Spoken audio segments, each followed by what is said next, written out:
Hello to everyone listening to us around the world. And today I have quite an intro to do because this is the second season of iGaming Accent brought to you by SBC Raja and hosted by your one and only host so far, fortunately, Waho. Before jumping into the today, I want to remind everyone that there is another summit happening, except the summit that was just finished, and me and Bill will be discussing this a bit in Florida.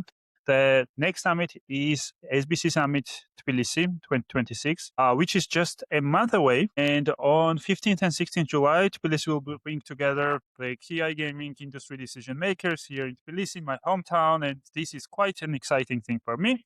So there is a tickets already open. Grab your one to visit it. And as far as this year, we will also host the second edition of SBC Tbilisi Regulatory Forum, creating a dedicated platform for, let's say, regulatory dialogues and market insights. I think that today I'll be joining by very special guest, Bill. Bill brings quite a deep knowledge and experience within the regulatory and legal side of the industry, and not only. And today we will driving into these wonderful insights. But we need to address the elephant in the room, which is the hat that Bill is wearing. And before addressing it, let's just start with a small introduction. Bill, can you please introduce yourself, what you do, where you are, and so on? I can already guess it, but I'll give you a chance. Waco, it's a pleasure. You make this easy because you're very comfortable and professional and no nonsense. So my name is Bill Pascrell III. I'm a lawyer and a lobbyist based in America, New Jersey, I'm just about 12 miles outside of Manhattan. I love New Jersey because the best view in New York is from New Jersey. So I'm a big sports fan. Before I get into that, I'll give you just briefly, Paco, my background. So I grew up in a political home. My father was a politician, both at the local level. He was mayor of our hometown of Patterson, which is about 200,000 people. Then he went to the state legislature. Then he went to the U.S. Congress. He's a Democrat congressman for 30 years, and he passed away in August of 2024 while still serving in office. Not a big fan of the current administration in Washington. He was a Democrat, of course. So I grew up in a political household, running campaigns, going to law school, going to graduate school. I went to Rutgers University undergrad. Then I went to Harvard, the Kennedy School of Government for my MPA. Then I went to Seton Hall Law School. Mm-hmm. And I came out and got into government service. I was counsel to a governor of New Jersey. I was chief of staff to another member of Congress. And then I decided to go into the private sector and join my firm, Princeton Public Affairs Group. We're a legal lobby firm, and I lobby in all 50 states in the U.S.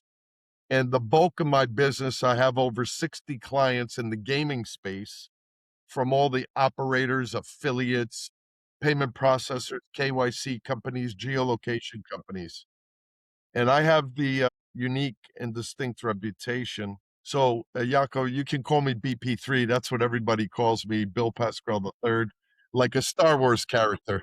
I would straightforward input you into the Star Wars next iteration with the BP3. Maybe your voiceover should be on the new droid they will introduce to sell it out around the world. Maybe it should be it, and let's call it out. Let's manifest it. But really nice. One more time to meet you, BP3. I will be calling 3 as well. And you have a legacy to uphold, as I see from the history, because a house renewing on a third, let's say, level, it is really hard to keep up, and also it might bring some stress.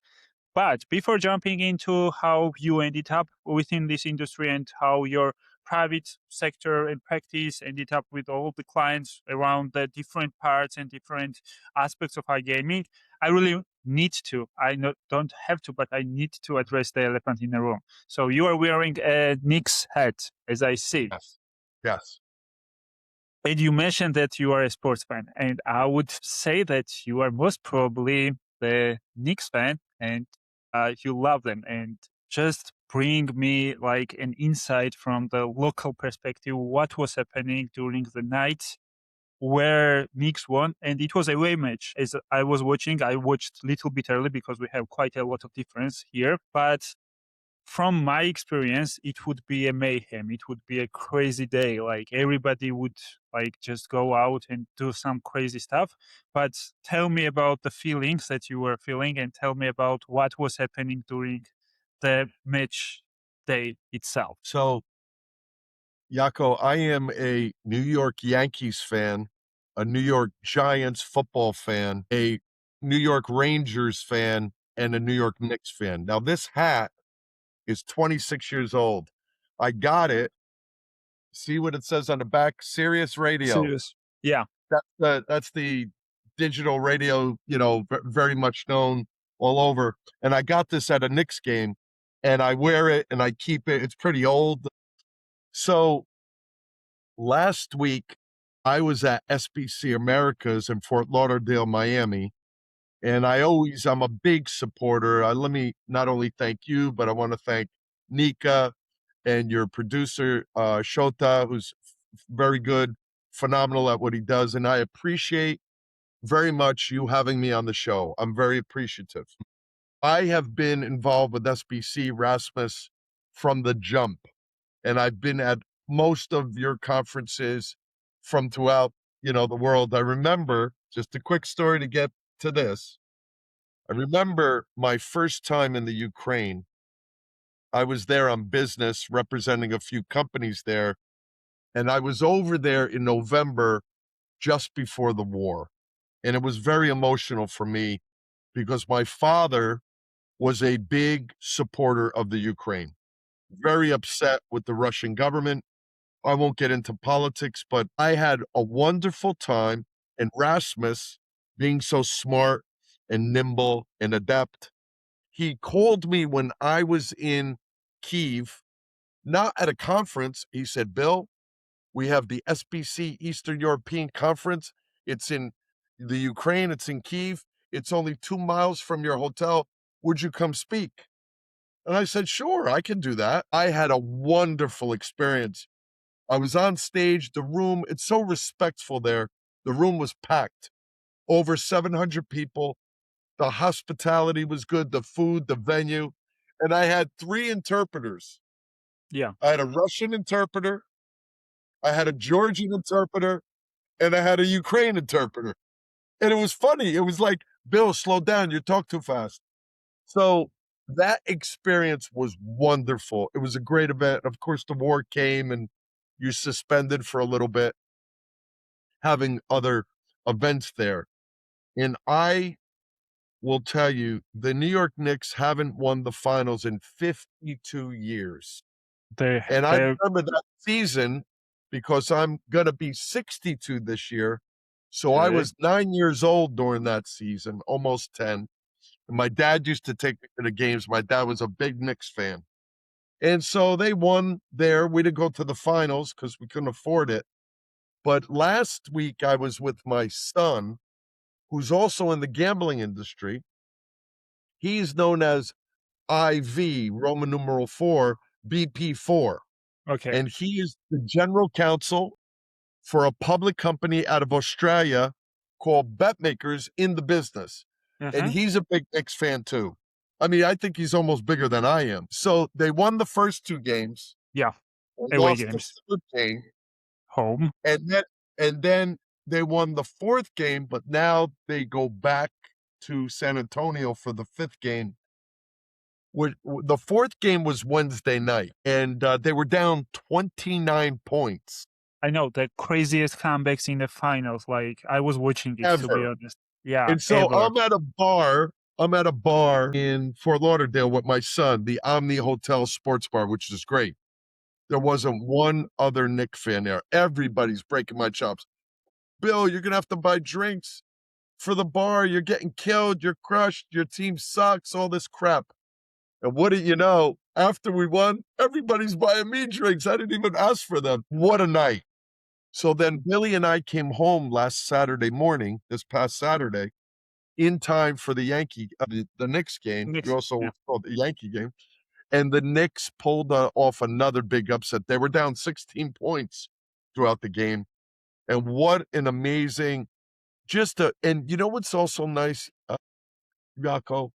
The team spirit and the camaraderie, and they're gentlemen. They're really proper gentlemen. They're Yeah. not arrogant. That So no I'm bullshit just guys. thrilled. Yeah. Yeah. No bullshit guys there. And that was really shown because if we be honest, like from very far away view, like they don't have any like let's say superstars, right? As for example, San Antonio, Oklahoma, Lakers, and other teams do. They are like quite let's say balanced team, and nobody is like a really a superstar. And that is also a I've seen. I think it was New York Times that wrote like win against the Giants or something like that. And like the cover was so beautiful. Like I think that it was handcrafted like pretty like in a very short period of time. And like winning against the Giants is always another thing to do.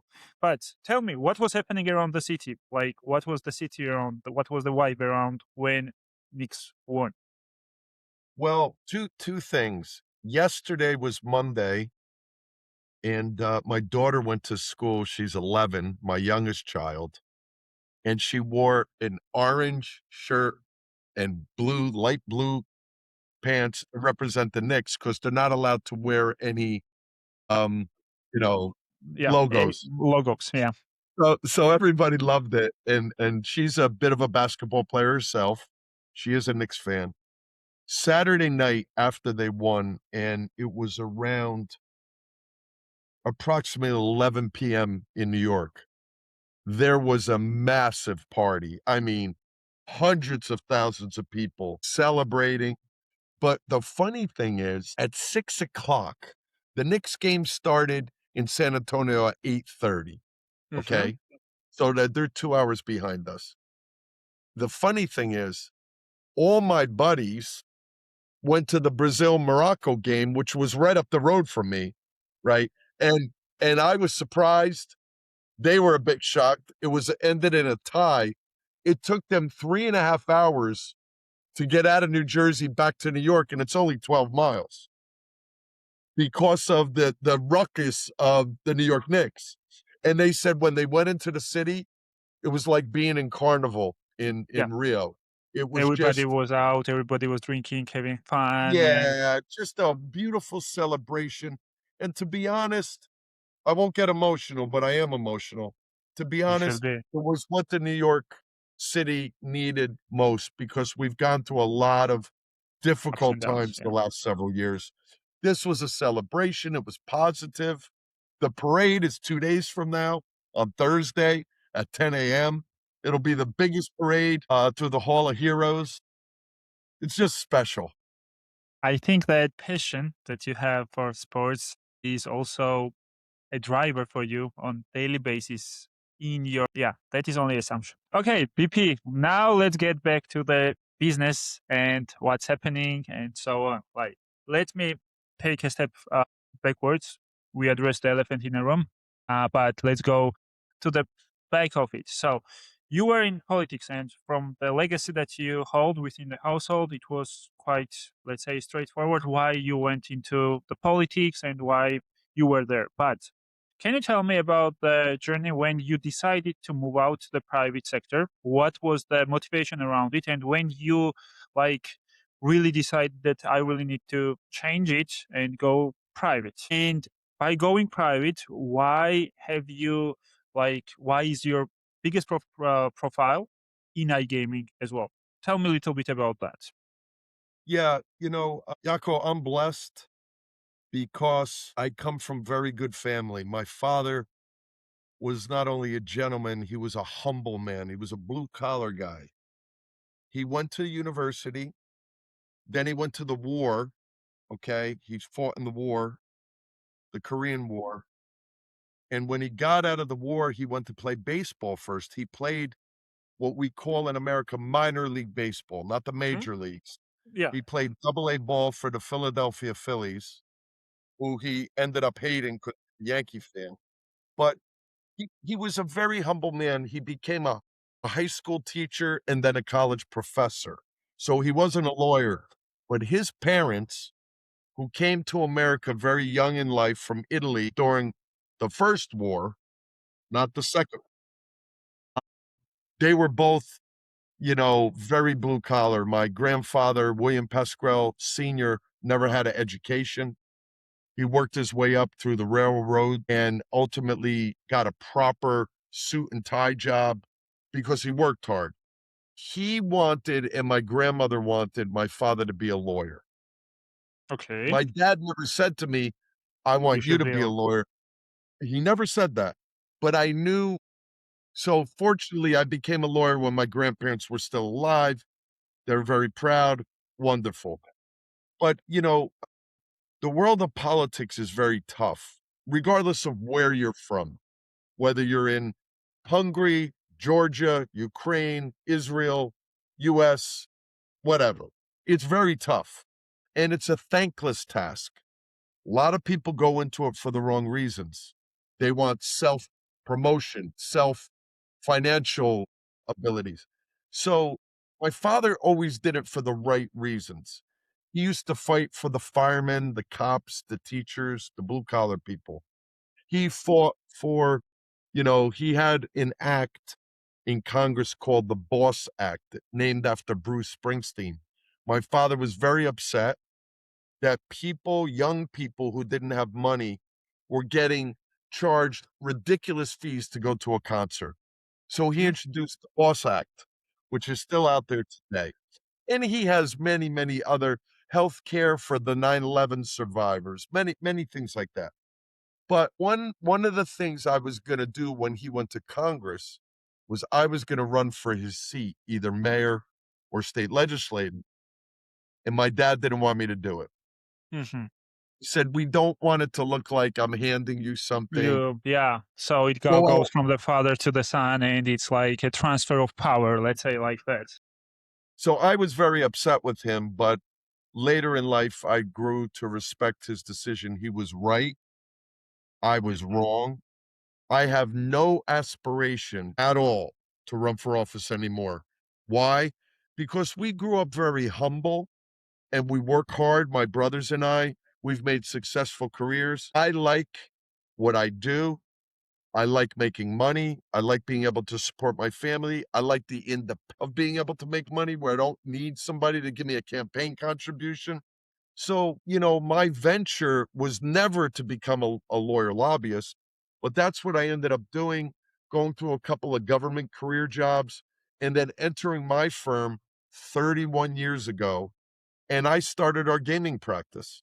Mhm. Okay. Quite. I think that that is one of the most interesting stories I have heard about how people get into, let's say, close to our industry. Like we had a wonderful list of guests, and somewhere by chance, somewhere by like action, and but somewhere by like intended to start, somewhere like too much of the sport fans, like you are describing. But the thing that like from the father to the son and like guiding him to the different direction and those different directions becoming the what it is right now, it's new story for me and I thank you for that. But you are in USA has been going raucous in last few years regarding the regulations, regarding opening up. We have seen some crazy jumps from the crazy companies that are popping up, and I really want to learn from what is happening, what is really happening in the USA, and what is like USA's iGaming model, lessons that we can learn that this is recently open. By the way, just for the context, PP3, I was part of Flutter Entertainment, and like I was part of Flutter Entertainment when the USA, some of the markets opened up, and from the FanDuel went from just the DFS to also the sports book, and then to the casino. So I know little bit of things, but just give us things that what other regions should learn from the USA's approach right now to the sports betting and to the online regulations. Because my next question would you know where it goes, like what's happening with the prediction markets. But let's Yeah, start yeah. with the current one, and let's move to the prediction markets and what is happening there. So I didn't aspire to become a gambling attorney or lobbyist. I joined my firm 31 years ago, and about 2 or 3 months in, one of the senior partners, he's now passed away, turned over an account to me to represent the Trump casinos Hmm. in Atlantic City. He had three casinos: Trump Okay. Marina, Trump Plaza, the Taj Mahal. And I ended up representing him. I met him on a few occasions. I can tell you I'm not a fan, but that's another story. As a result of that work, I began to represent other casinos in New Jersey. Hmm. And then I started representing their what we call the mothership in Las Vegas. Because all the casinos, except for Trump, they all had their headquarters in Vegas. Okay. And so whether it was the Golden Nugget or the Sands or Resorts or Bally's, all of Caesars, Harrah's, they all had headquarters there. So I started doing work in Vegas. Hmm. And I was just doing work for about, let's say 10, 12 years, just in the retail casino business. Loved it. A lot of travel, not international travel, just But domestic travel. yeah, locally, you still call it a travel because it's quite a far to travel, right? Like too Yes. many states, too many new Yeah. things to find out. So I will call it a quite a lot of travel. Yeah, and I travel even more today. So I'll tell you the date because this was another life-changing experience, and it has a lot to do with the world, but the unfortunate thing is you know it, Nika knows it, Shota knows it, your team knows it. And by the way, thanks to iGaming Accent and SBC again for having me. I wish younger people in the industry, because it's a young man's industry, young person's industry, I wish they knew the history a little bit better.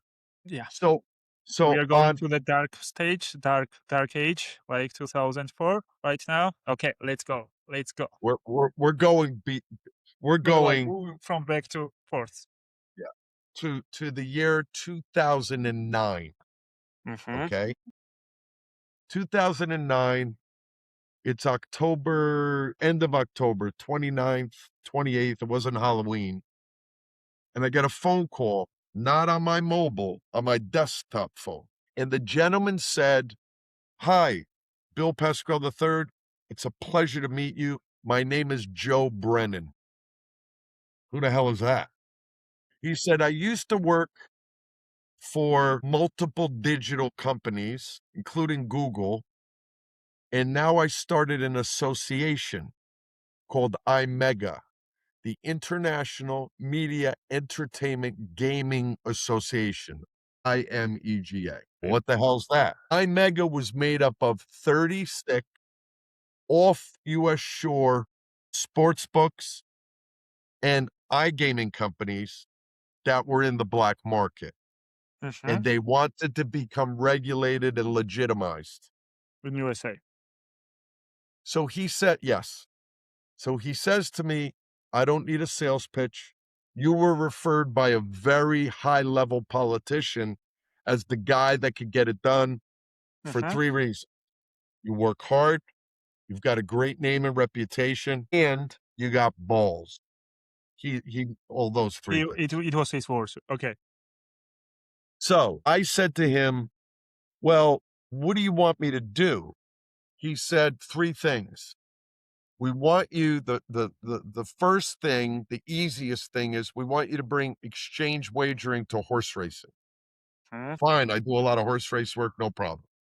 Two, we want you to help us wage a campaign to bring sports betting throughout the US outside of Nevada, to Mm-hmm. repeal what's called PASPA, the Professional Amateur Sports Protection Act, passed by a senator who used to be a New York Knick. They Mm-hmm. call him Dollar Bill Bradley, Senator Bill Bradley. He passed a law because he didn't believe in sports betting to ban sports betting everywhere except Nevada. Okay. Mm-hmm. Third thing, we want you to bring iGaming. You're going to laugh. You're going to Okay. laugh. We want you to bring iGaming to America I said, "What's iGaming?" Had no Okay. idea. Like, Well, he okay. told me what it is. I said, "Look, where do you want to get started?" He said, "In New Jersey." Great. We have a governor's election. The election is a few short days away. Call me back in 2 weeks when the election's over. There's nothing I could do for you now. We're in the middle of an election. I don't want to take your money. He says, "Nope, I have to hire you now." Okay. I said, "You're not hiring me now. Send me $1 in the mail. I won't talk to anybody else, NDA, all that crap." The day after the election, he called me. He said, "Bill, you're not going to tell me your retainer. I'm going to tell you." I said, "Really?" He gave me a retainer that I thought was ridiculous, meaning too high. He said, "Nope, we want you to be motivated. We want you to be focused. We don't want to have you to have to worry about paying your bills." Mm-hmm. The Okay. money was ridiculous. It would be, $55,000 a month, okay? 3-year guarantee, no out. It's good money. of I course. didn't have a retainer that high. We began to do the work, and then he introduced me to a gentleman who you're gonna know, who I didn't know, the founder of Poker Stars, Isai Scheinberg. Yeah. Isai Scheinberg then hired me Okay. and paid me ridiculous money on top of it. So I worked with Isai through Joe Brennan on iGaming. I worked with Joe Brennan on the 10-year campaign to repeal PASPA. I got exchange wagering done in horse racing in 6 months. Done. Okay. It didn't Quite a, survive because they didn't market it. So they okay. had the law, but they didn't put the money behind marketing because horse racing was getting less popular. But it took me 2.5 years to get iGaming done, signed into law, and we launched November 23rd, 2013. iGaming, while I was still battling with the courts and lobbying for sports betting. And Mm-hmm. then on May 14th, 2018, the Supreme Court, I went to the Supreme Court to hear the case. I Yeah. sat in the front row. Supreme Court repealed PASPA. Everything launched from New Jersey. New Jersey's like the hub. And that's where many operators are located. So my life's been good. Since then, I'm representing payment processors, affiliates, banks, geolocation companies, all types of two-factor authentication companies in Verification companies. lottery, Yeah. horse racing, sports betting, iGaming, brick and mortar casinos, esports. You name one. It's Okay. So it's everyone. amazing. Yeah. I think that phone call changed quite a big course of your career. And Yes. I would emphasize one thing, like, because you mentioned one important thing in three reasons why he called you, why John called you, and I will emphasize on one. And let's talk about it because we've been, we are a startup, just to give you context as well. And we've been on the market for the last 2 years. We have done some cool things, some not, but still, how big is a reputation of, let's say, iGaming within the iGaming? Even though we say that the iGaming is quite big, iGaming is quite has a lot of people we see on the events that is happening around the world, like thousands of people coming around. The reputation of the individual person precedes everything he does, right? So reputation really is one of the most important things that people focus on and people do. I know working hard is one of, let's say, predecessors of the good reputation. But from your experience and from the example that you just told me, it was like 15 years ago and it's good. But still, like how person should build a reputation within this industry and what he or she needs to do in order to maintain it as well. Yeah, that's very important. I appreciate the question. First of all, my dad taught my brothers. I have 2 younger brothers, they're twins. One's a lawyer, one's an economist, both very successful. They're not in the gaming industry at all. My dad taught us that I've given you a good name. Okay. He's a humble man, but you can never repair your reputation if you ruin it. So we were very scared in life to not embarrass our father because he was always in elected office. So when we went to school, yeah, did we drink and smoke cigarettes and all? Yeah, but we never did anything crazy. We didn't drunk drive. We didn't, you know, do something with women inappropriately, all of that, right? We like to have fun, but Yeah, we were of course. always fearful. We're That God what worshiping. would, yeah, if I We're make a Catholic. mistake. Yeah, We're Catholic. We're God worshiping, but we're also fearful of our father. He never hit us. Okay. My mother would hit us sometimes with a wooden spoon, but my father never hit us. He put fear in us out of respect for him. And that respect for him, I noticed throughout my life, and it still remains today. I won't get into that, but the thing I'm most frustrated about, and I appreciate you drawing this out of me, because this is important. I cannot stand to watch somebody on a podcast like this or on stage or give a speech who talks like this with no yeah, passion, emotion. nothing I like hate just it. I make. I'll walk out of the room or I'll shut it off. So what I want to shout from the mountaintops, and you and your team are allowing me to do it because you have a great audience. Everybody in the world of gaming, regulated and licensed, not Hmm. the black market, not Not the the gray gray one. market, licensed, regulated, tax paying, job creating, should be proud of themselves. We are the good guys, and we should shout that we're the good guys. But the industry seems to be too scared to come out of a cocoon. They want protection. Why are we the good guys? Why? We create jobs. We don't money launder. We pay taxes. We help responsible gambling. We protect the consumer, not like the others. The Mhm. black market doesn't protect the consumer. They don't They care have about it like at all. money laundering. They don't care about taxes. So, so the problem is in America, I want to get back to your question. In Yeah, yeah. America, there is an ignorance by the politicians and a lot of the consumers that somehow the gambling industry, licensed and regulated, are bad guys. They just make a lot of money and they don't care. That's not true. We're regulated. We have the toughest regulations of any industry, tougher than healthcare, tougher than hospitals, tougher than higher education, tougher than banking. The gaming industry has a tough regulation.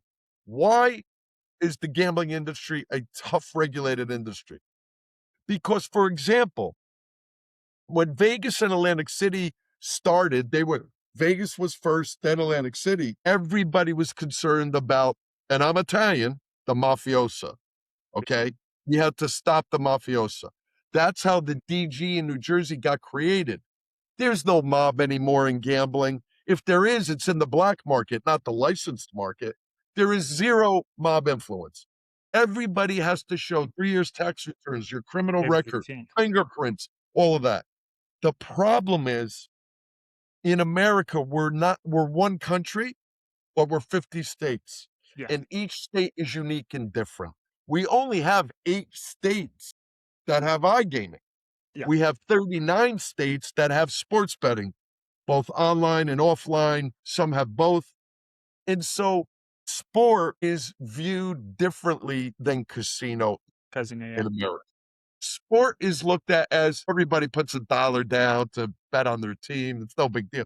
Casino is not looked that way. And that's why I am trying to tell as many people as I can in the industry. I'm an old man. I'm at the end of my career, right? You're not. Maybe You're another not with 10. this. With that passion, you are not an old man. Believe me. Like I've seen an old man. I need people to appreciate and permit others, including myself, to shout from the mountaintops all the good the industry does.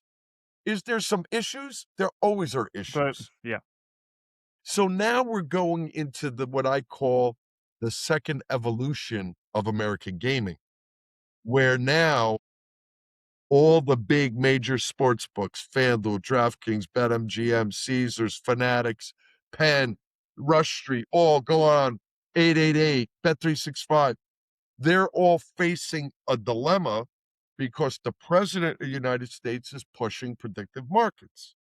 We are approaching my like, to be honest, like when I heard Let PP3 you will be my guest, like my biggest thing was that I know quite a lot of about the industry, and I've been within the industry for the last 10 years. So I'm following everything because like all my potential clients and like industry that my company is serving is iGaming and sports media companies. And like what is happening in USA for me, it's quite crazy because from my understanding, there is a fine line distinguishing prediction markets from the regular sportsbook. And like as far as I already told, I am coming from like FanDuel, like Flutter Entertainment. That we had a Betfair product. Betfair product, I think that you might have heard. It's like an exchange. We have talked about it already.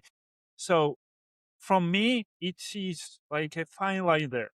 So please explain to me in a very, let's say, easiest, like let 10-year-old would understand from the legal point of view, what is the main difference there? So why is prediction market allowed, except of course, like we mentioned the president, so let's keep that part.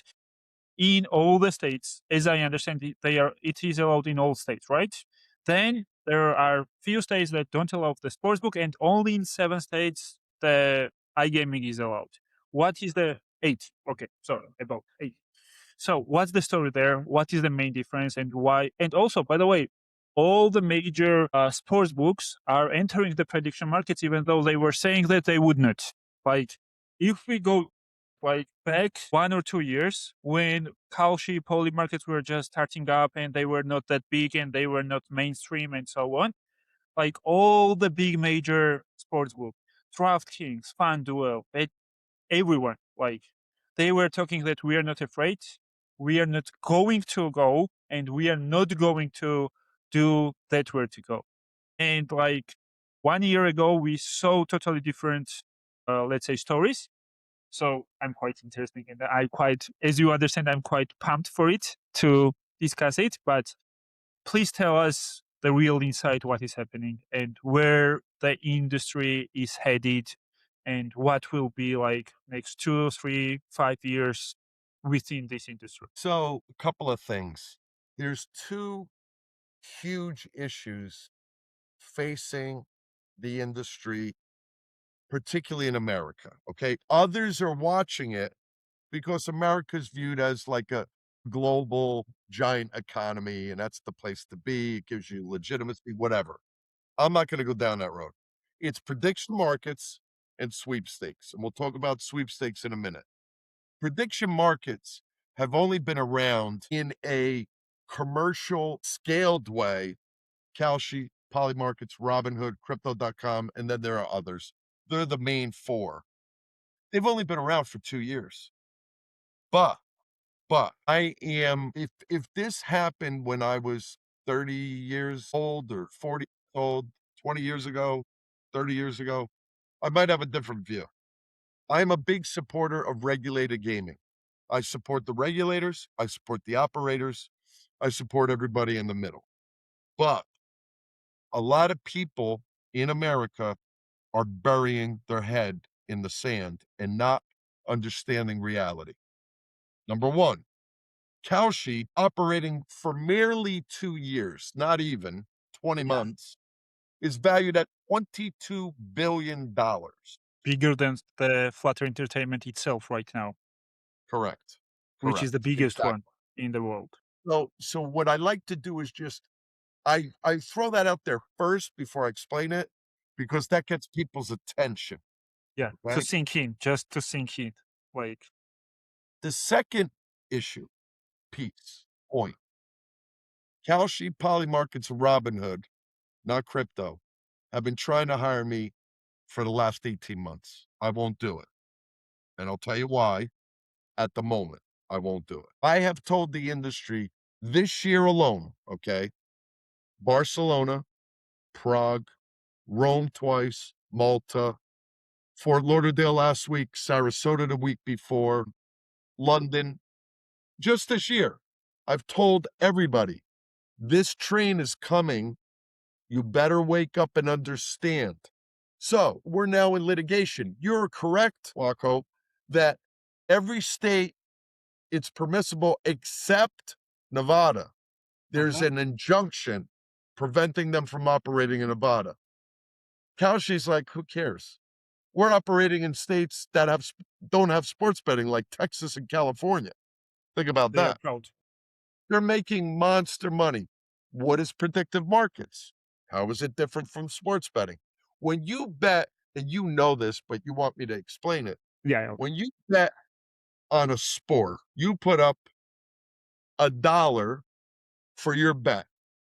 You're betting against the house with the Mhm. odds. New York Knicks plus Versus 3 non. points, minus 3 points, whatever. You're betting. You win, the house pays you. You lose, the house keeps your money. In predictive markets, it's very different, but people want to say it's the same thing. Okay. I could drink a beer with alcohol in it, or I could drink a beer without alcohol in it. It's not the same thing. So with prediction markets is what I call a binary option. It's a yes or no option, like the stock exchange. Okay.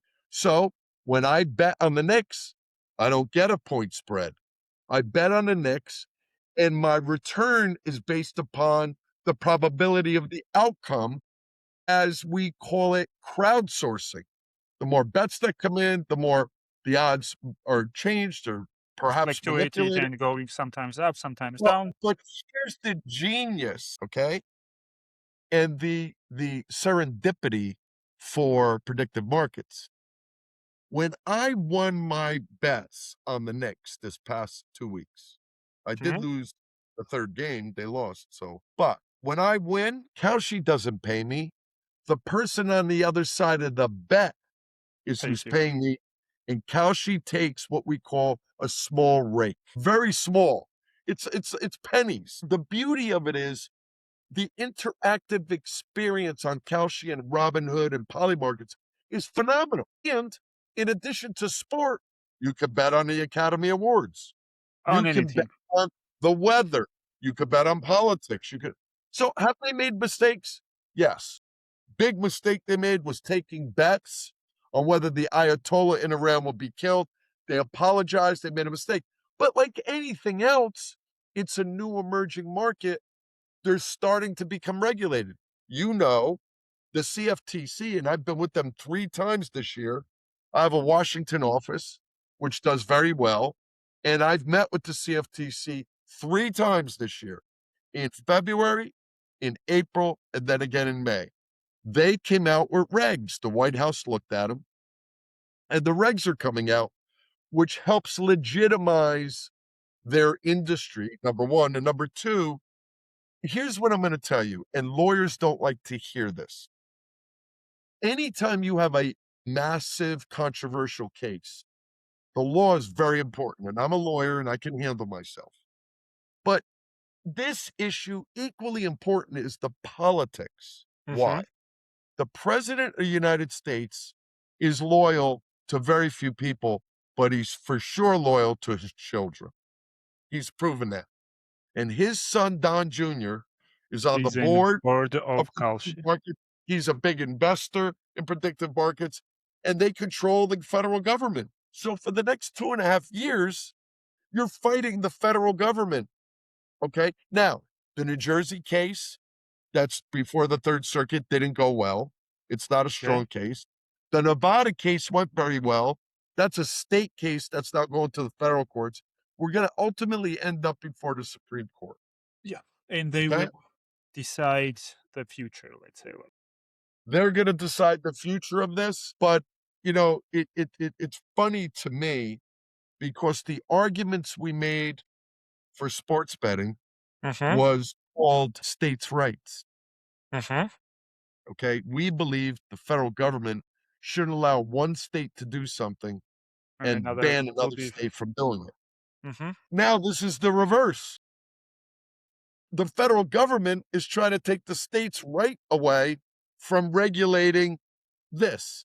And Mhm. so, what I hope happens is that the predictive markets people and the traditional sports betting operators come together with the regulators to make what we call a mitzvah, a peace accord, because otherwise there's going to be a big winner and a big Big loser. loser. Yeah, You want to take your chances like the NFL did? The NFL was opposed to sports betting. And look what happened. They lost. they would. Uh, can you imagine the moment that they sit down on the same table, like the rivals of, let's say, new ones, like emerging ones, and the traditional ones sitting down on the same table to figure this out? Here's what I believe. I think it's very important because of a few things. Ego and somewhat arrogance on both sides. And people believe they're right and the other guy's wrong. Like, if you're ever gonna have a treaty or a peace accord on any matter, and I hate war, right? It's the outcome. If everybody's mad at the outcome, it's a good outcome. It's a good outcome, okay? Because you can't be too happy on one way or the other. But I'm concerned because I have a lot of friends that are regulators, and if the predictive markets continues to succeed, they're gonna be out of business, state Yeah, regulators. So because I believe they should be coming forward and saying, okay, I'll give you an example. And when I said this in Prague in March at a summit, most of the people there loved it, but the Americans that were there hated it and they laughed at me. They don't believe that there's a way to come to a consensus. Here's my solution: sit down, let the federal government have an umbrella regulation, let the state governments tax it, Mhm. okay, and have a certification. So, yeah, you can do it, but you got to be certified by our state. We have to monitor you for RG and compliance and all this other stuff. That way, they're keeping their now. Every regulator you meet is saying this is horrible, this is bad, they're corrupt, they're evil, they're criminals. They're not criminals. They're not breaking the law.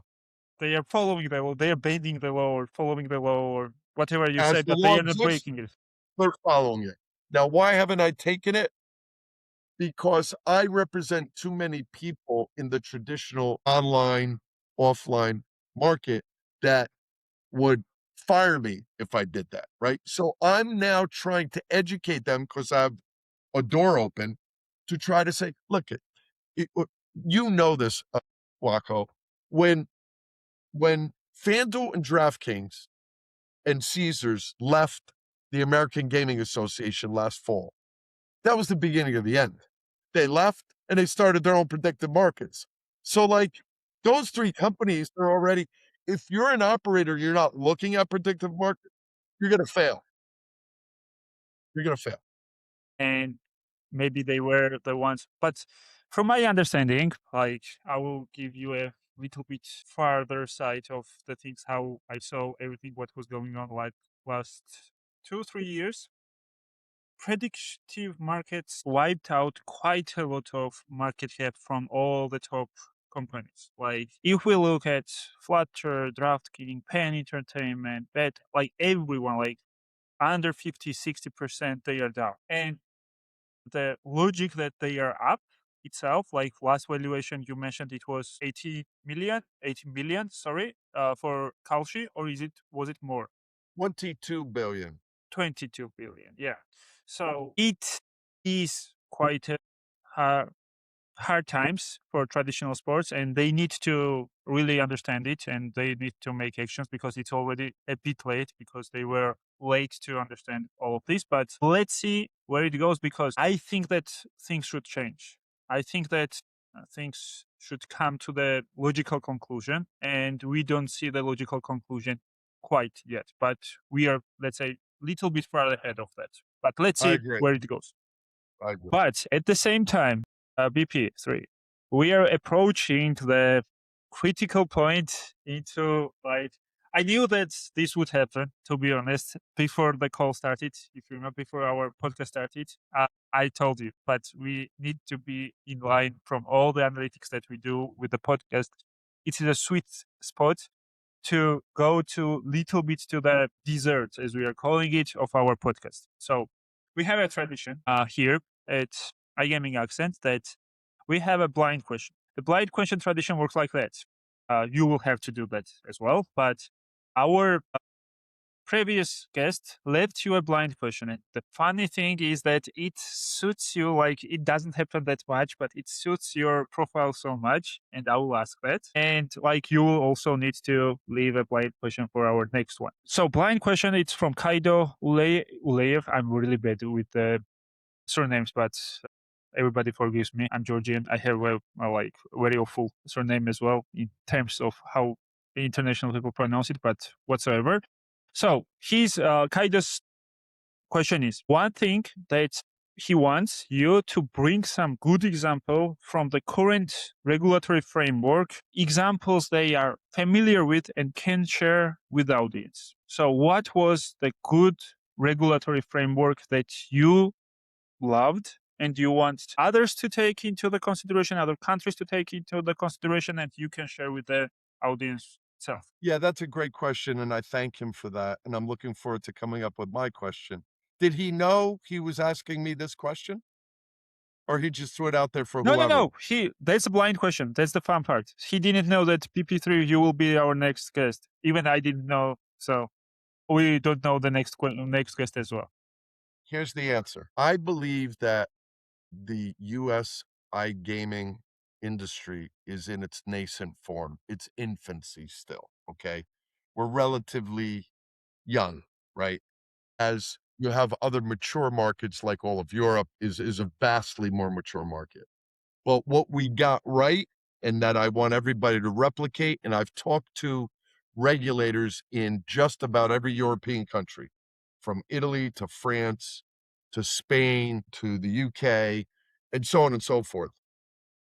What we got right was when the regulators were just starting to onboard regulations for online sports betting Mm-hmm. and online casino. They developed a symbiotic, collaborative relationship with the operators on responsible gaming. Mm-hmm. That's important because what the UK and a lot of the Netherlands are doing, okay, I think is really bad. The government should not be questioning what you or I can afford. The government shouldn't be banning sports teams from promoting legal sports betting. They're banning marketing. They're banning jerseys. That's stupid. We didn't do that yet here, right? We're ahead of the curve. Why? Because we work collaboratively. The regulators don't know everything. The operators don't know everything. But if you sit down and say, okay, you're a regulator. What are you looking to accomplish? A lot of times, regulators are trying to find a solution for a problem that doesn't exist. So we used to have these quarterly in-person meetings, and then Yeah. COVID hit, but in person where we're looking across the table, collaboration, cooperation. The regulators are going to ultimately make the decision, but at least we've had significant contributions. That's the best way to do regulation. And that's what the rest of the world needs to start to understand. Okay. Yeah, UK's case is worst. If you have seen, like, Intain started war against regulator itself because they are quite pissed about that. You mentioned the football shirts, right? So unregulated casinos are the sponsors right now, and they are promoting the unregulated ones instead of like giving example to the regulated ones. So that's kind of tough situation there. But they took it in their hands and they are trying to do their battles. Let's say like that. That's also commendable. One thing, PC3, you need to leave me a question for the next guests. So it might be anything, like don't be concerned with the regulatory or like legal or your profession, like it might be anything because we don't know who will be there, but somebody will answer it. So leave whatever question you want. Can I give it to you now? Yeah, yeah, yeah. You have to.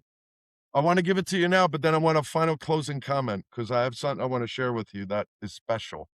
Yeah, let's do that. Here's the simple, very simple, straightforward question. Madam, sir, what do you like about being involved in the great iGaming industry. Full That, stop. yeah, that's perfect. I will not add any word to that, and let's see what he or she or he will answer. Yeah. Now, you know, He- I'm gonna see you in 2 weeks. You know that. Ah, by the way, I have not known that, and I was like going to ask you that, like, what is your next thing? So you are coming to my hometown. And that's one more time a great time to remind everyone that SBC Summit Tbilisi is happening just in 2 weeks, like 1 month, 15th and 16th of July. 15th, 6th of July in wonderful city of Tbilisi in Georgia, and not Georgia, USA. I'll just make this joke one more time. Like it needs to happen. I don't know why, but it needs to happen. It's Georgia. We Georgians call it Sakatvelo. So Sakatvelo Tbilisi. So you can visit. And super news, BP3 will be here as well, and I will be hosting him sometime. And by the way, BP3, we have wonderful sports bars as well, and we can visit you when you will be here. I gotta tell you something. The hometown I grew up in was special to me. It was very poor, but very good. 52 different nationalities. Mhm. I went to Georgian restaurants with my father in my hometown. I've drank Georgian wine with my father in my hometown. You have no idea. I am blessed. Why? Because I'm healthy. I have a healthy family. I would never be traveling. I'm going to Tbilisi, Georgia. And when I say that, and people are like, what's the big deal? You're going to Georgia? No, not Georgia, the state, Georgia, Georgia the the country. And yeah, they're like, where is that? That's the problem with America. Only 28% of Americans have passports. The rest of the world flies around. We don't. The best education ever. Forget about law school or graduate school, mhm. college, university. Travel is the best education. You learn I a am lot, yeah. so lucky. I'm so excited to go there. And the fact that you guys are excited to have me there makes me even feel more special. I wish my wife would come. She's a little afraid because she doesn't understand. I got to tell you, I can't wait to ship some real Georgian wine back home. I'm You will love excited. it. You will And love it. we got to go to a sports bar and watch one Yeah. of the soccer games. Yeah. We will organize that, and also, like on personal note, I will remember this, but I will bring you my family wine as well. Yeah, like Excellent.